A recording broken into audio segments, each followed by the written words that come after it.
Hello everyone, welcome to Analog IAS Current Affair Analysis for 19th November 2020. In this video, we'll be discussing a couple of issues. The first one is with respect to the need of a change in the outlook with respect to urbanization to deal with the future uncertainties. And the second one is with respect to the steel sector, how we can achieve the vision laid down by the national steel policy. That is the focus of the second article. Now let us go into the details of the articles.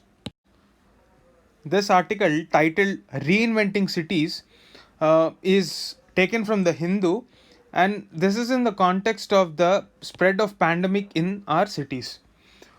So last year there was a focus on the ease of living as a aspect of urbanization. This aspect of ease of living has been emphasized by the government as well. So we have had in 2016 Habitat 3 mission, which speaks about how to make our cities resilient to the future disasters. However, even this has not anticipated the kind of stress that we are witnessing at this moment in the form of the pandemic. So, in this context, our Prime Minister has given a call for reimagining urban planning in such a way that we can make room for certain adjustments in the eventuality of this kind of pandemics, and to ensure that spread of this type of pandemics can be stopped in the future. In yesterday's video also, we have witnessed that Indian cities are completely different from the way they are organized with respect to Western cities. So, in our case, most of the Indian cities are not industrial cities. They have grown in size just because of their ability to have access to coast, and they were centers of export and import. So they were mostly trading centers, not industrial centers. Whatever industrial development that we witness today after the independence, say in the case of Bombay or now Mumbai, it is because of the raw materials available in that area. Say for example, cotton, jute in West Bengal are a case to the point. So the industries that flourished in Maharashtra and Gujarat is because of the availability of cotton at a very cheap rate, and because they were not industrial cities and they were locations of trade, cheap labor was available. So the Indian industrial story began even before independence, way back in 1870s, and flourished after 1890 and 1900. So after this phase, there was an uncontrolled growth in population in the cities, and planning was completely absent. Even after independence to the present day, what we see today is a legacy of the British era, and this requires a change to handle pandemics like the present one. In fact, the Prime Minister has actually acknowledged that the government does very little for the revenue that our cities generate. So, if you talk about Indian cities and compare it with that of the Western cities, whether it is with respect to health, whether it is with respect to education, housing, or even clean transport, as in transportation which is supported by clean fuel, all these are completely non existent in most of the Indian cities or inadequate. So, this is an opportunity for us to realize that our cities are completely the lifeline of our economy. So, if we have to keep our cities clean and make them the real engines of growth in the future, they should be resilient to all these conditions. So, as you've seen in the present times, health is intricately linked to education. At the same time, you cannot expect people in a large slum like Dharavi who do not have proper housing and sanitation standards to have a healthy lifestyle. It is because of this reason, because of the lack of opportunity for gainful employment, we have seen an influx of labor, which has led to sprouting of even more slums like that of Dharavi, which has been the epicenter of the transmission of coronavirus in the initial days. The recognition by the Prime Minister himself that we are not doing enough for our cities is a welcome sign, because if governments continue to live in denial, there is little policy change. So the most important thing when we talk about cities is affordable housing. If we can ensure that basic standard of housing facilities with proper sanitation standard are provided for the population, that itself is a huge start, because it will lead to clean environment. After this, with public awareness campaigns, we can ensure that our localities are maintained very properly and cleanly. And in this aspect, we will be requiring a significant hand of urban planners as well as urban local bodies.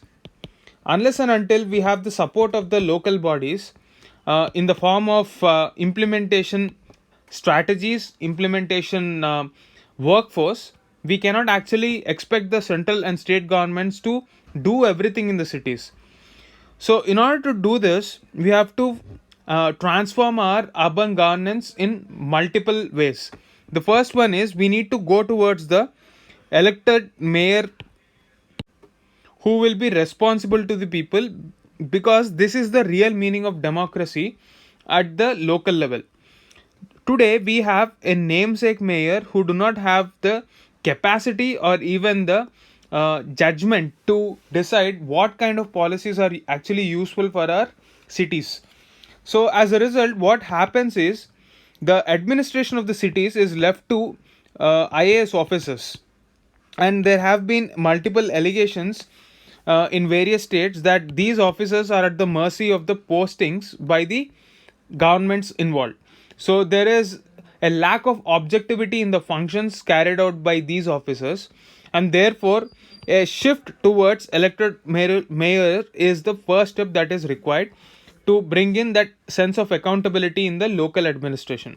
Most of the local bodies today neither have the funds nor have the skills to carry out the requirements that are in tune with the climate smart systems that are expected to be the central piece of our urban planning in the future. In order to do this, we have to completely reform from the grassroots level, and this requires states and center to work together.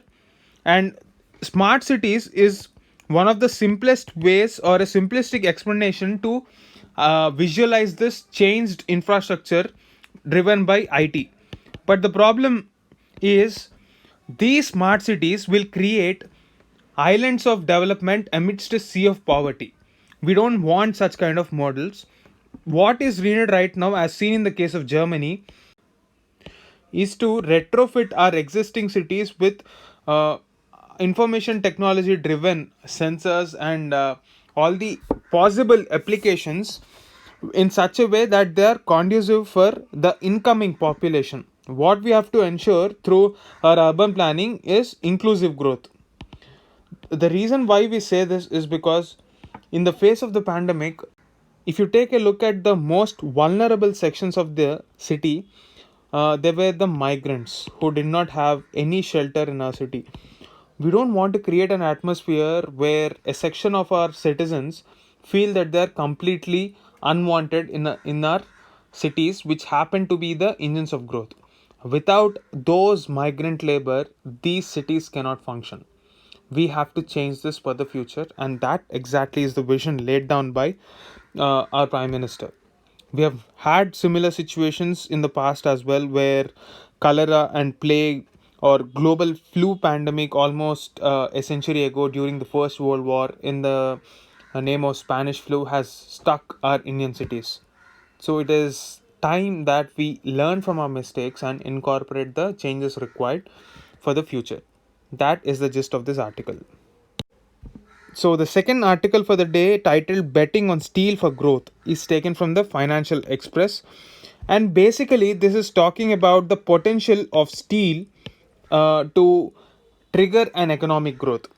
So what is the impact that a steel sector can have on our economy? So the first statement can be that it will have an output multiplier effect and also a employment multiplier effect.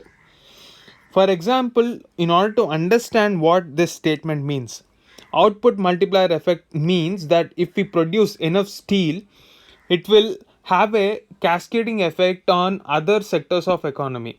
Say for example, take the case of construction.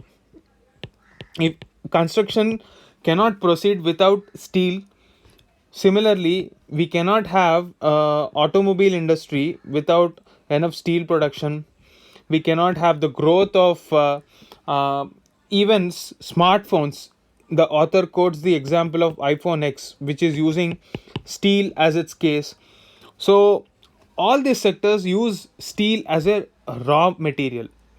In order to understand the importance of steel, the author says that it has a output multiplier effect of 1.4x. That is, for every unit of steel produced, it will create an output worth 1.4. Similarly, whenever we produce 1 unit of steel, it will have a six-fold growth or 6.4x as given in the article with respect to employment. So that is the significance of steel. If you take a look at the global average, last year's statistics say that the global average per capita consumption is 212 kg, and if you take the case of India, it is just 63 kgs. These are the statistics of last year. However, things have changed right now, and but not significantly. Now, if you compare it with the pre-pandemic China, the per capita consumption was greater than 500 kgs. So it shows how significantly the manufacturing ecosystem has flourished in China. China is the largest producer of steel, and India, even though it has such a low per capita consumption, is the second largest production of steel happens in our own country. So, taking these statistics into consideration, the Ministry of Steel has come up with National Steel Policy, which says that we have to increase our per capita consumption of steel by 2031. So, as per the policy, the target is 160 kgs. In order to meet this requirements, what the government has done is it has encouraged 100% FDI in the steel manufacturing sector. As a result, we have huge companies like ArcelorMittal, which is the largest steel producer in the world. We also have the Nippon Steel from Japan, which is the world's third largest steel producer. They have entered into partnership with various Indian companies or directly themselves set up plants in our country, taking the advantages given by the government in the form of reduction of corporate tax last year. So effectively, it is now around 17.8% only. Previously, it was nearly 25 to 30%. So the corporate tax has significantly come down now in the face of our Atmanirbhar Bharat package. So the environment is pretty conducive for the private sector to participate and increase the steel production in our country. So this steel production can also be used for exports, but the author suggests that we have to produce this steel domestically in order to reduce dependence on outside steel, and also at the same time, in order to increase this domestic demand, we have to encourage investments into infrastructure along with just the steel, not just the steel structure. We also have to invest in infrastructure through PPP models, and these infrastructure should ideally go into those areas which will reduce the logistics cost, housing, as well as uh, building transport infrastructure. So all these are very much required for the growth of exports in our country.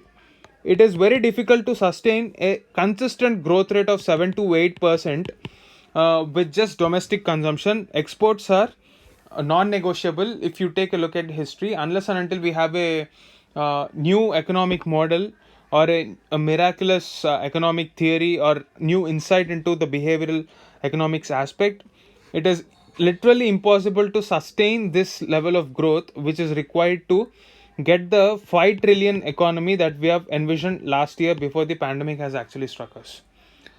So that is the gist of this article. There are a lot of finer details and numbers which are not really important. What is of significance is the fact that if we can use steel to trigger infrastructural growth through PPP.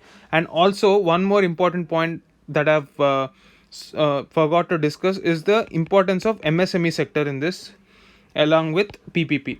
So, we have to create policies in such a way that even the smaller MSME suppliers have certain advantage and take a share of this developmental policies. That is the gist of this article.